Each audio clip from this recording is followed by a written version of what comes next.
ప్రకాష్ రాజ్ సినిమాలో విలక్షణమైన నటుడు, అద్భుతమైన నటన ఆయన సొంతం. నిజ జీవితంలో మాత్రం ఆయన ఓ వివాదాల వీరుడు. నిత్యం కాంట్రవర్సీలతో కాపురం చేస్తూ ఉంటారు. ముందు నుంచే ప్రకాష్ రాజ్ హిందుత్వానికి వ్యతిరేకమనే వాదన ఒకటి ఉంది. ఈ క్రమంలో పవన్ సనాతన ధర్మంపై చేసిన వ్యాఖ్యలపై ప్రకాష్ రాజ్ సెటైర్లు వేశారు. పవన్ నే టార్గెట్ చేస్తూ ట్వీట్స్ చేస్తున్నారు. ఇంతకీ ప్రకాష్ రాజ్కి హిందుత్వం అంటే ఎందుకంత ద్వేషం?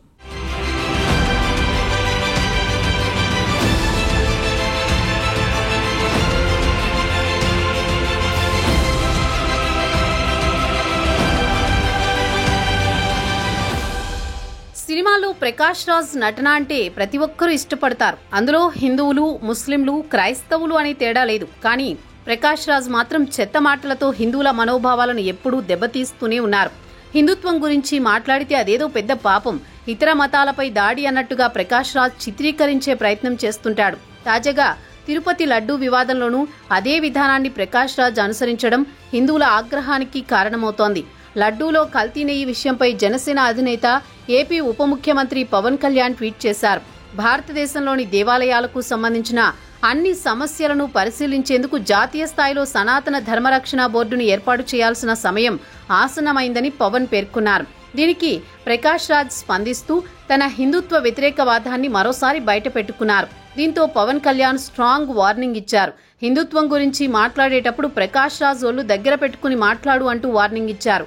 ప్రకాష్ రాజ్ స్పందిస్తూ, నా ట్వీట్ను సరిగ్గా చదివి అర్థం చేసుకోండి, నేను 30వ తేదీ తర్వాత వస్తాను, అప్పుడు మాట్లాడతాను అంటూ రిప్లై ఇచ్చాడు. కానీ హిందువులను రెచ్చగొట్టేలా ప్రకాష్ రాజ్ ట్వీట్ చేయడం చర్చనీయాంశంగా మారింది.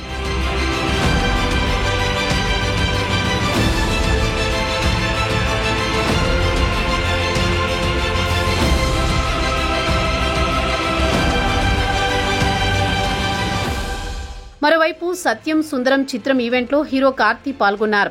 ఆ సమయంలో యాంకర్ అడిగిన ఓ ప్రశ్నకు లడ్డూ విషయం ఇప్పుడు చాలా సెన్సిటివ్, దాని గురించి మాట్లాడొద్దంటూ కామెంట్ చేశారు. పవన్ కళ్యాణ్ కార్తీ వ్యాఖ్యలను కూడా తప్పుబట్టారు. వెంటనే కార్తీ స్పందించి, పవన్ సార్, ఎలాంటి దురుద్దేశం లేకుండా నేను చేసిన కొన్ని కామెంట్స్ అపార్థానికి దారితీశాయి, అందుకు క్షమాపణలు.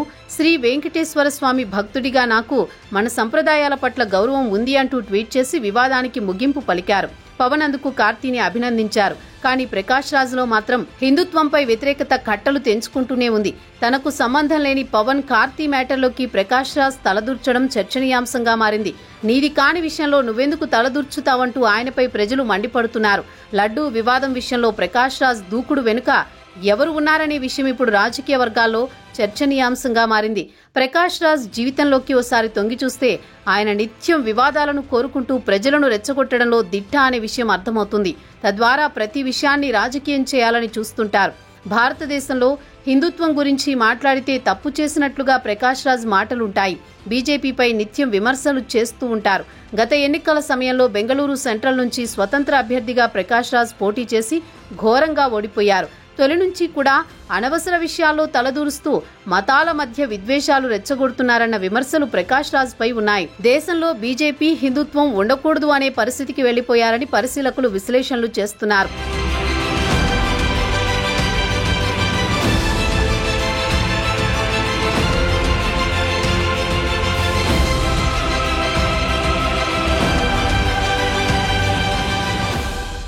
తాజాగా తిరుపతి లడ్డూ వివాదం విషయంలోనూ ప్రకాష్ రాజ్ అనవసరంగా తలదూర్చారు. తిరుపతి లడ్డూ గురించి మాట్లాడితే ముస్లిం, క్రైస్తవులపై దాడి చేయడమే అనే వాదనను ఆయన తెరపైకి తెచ్చే ప్రయత్నం చేస్తున్నారు. ప్రకాష్ రాజ్ ఆలోచనలు బట్టి చూస్తే హిందూ ధర్మాన్ని నమ్మడం అంటే ఇతర మతాలను ద్వేషించడమా? సనాతన ధర్మరక్షణ బోర్డును ఏర్పాటు చేయాల్సిన సమయం ఆసన్నమైందని పవన్ అంటే ప్రకాష్ రాజ్ కు వచ్చిన నొప్పేంటి? కార్తీ క్షమాపణలు చెబితే ప్రకాష్ రాజ్ కు ఇబ్బంది ఏమిటి? ప్రకాష్ రాజ్ వ్యాఖ్యల వెనుక ఎవరున్నారు? ఆయన ద్వారా మతాల మధ్య అల్లర్లు సృష్టించేందుకు ఎవరైనా ప్రయత్నం చేస్తున్నారా? నిత్యం మీడియాలో కనిపించాలని ప్రకాష్ రాజే అలా చేస్తున్నారా? ఆయన ఉద్దేశం ఏదైనా, ఆయన వెనుక ఎవరు ఉన్నా సనాతన ధర్మ పరిరక్షణ బోర్డు ఏర్పాటు చేయడం అంటే ఇతర మతాలపై దాడి చేయడం కాదన్న విషయాన్ని ఇప్పటికైనా ప్రకాష్ రాజ్ గుర్తిస్తే బాగుంటుంది. అలా కాకుండా సమసిపోయిన వివాదాన్ని మళ్లీ తెరపైకి తేవాలని పవన్ కళ్యాణ్ను విమర్శించి దేశ రాజకీయాల్లో మరోసారి చర్చనీయాంశంగా మారాలని ప్రకాష్ రాజ్ ప్రయత్నిస్తే హిందువుల నుంచే కాదు, ముస్లిం, క్రైస్తవుల నుంచి కూడా ఆయన ప్రతిదాడులు ఎదుర్కోవాల్సి వస్తుందనడంలో ఎలాంటి సందేహం లేదు.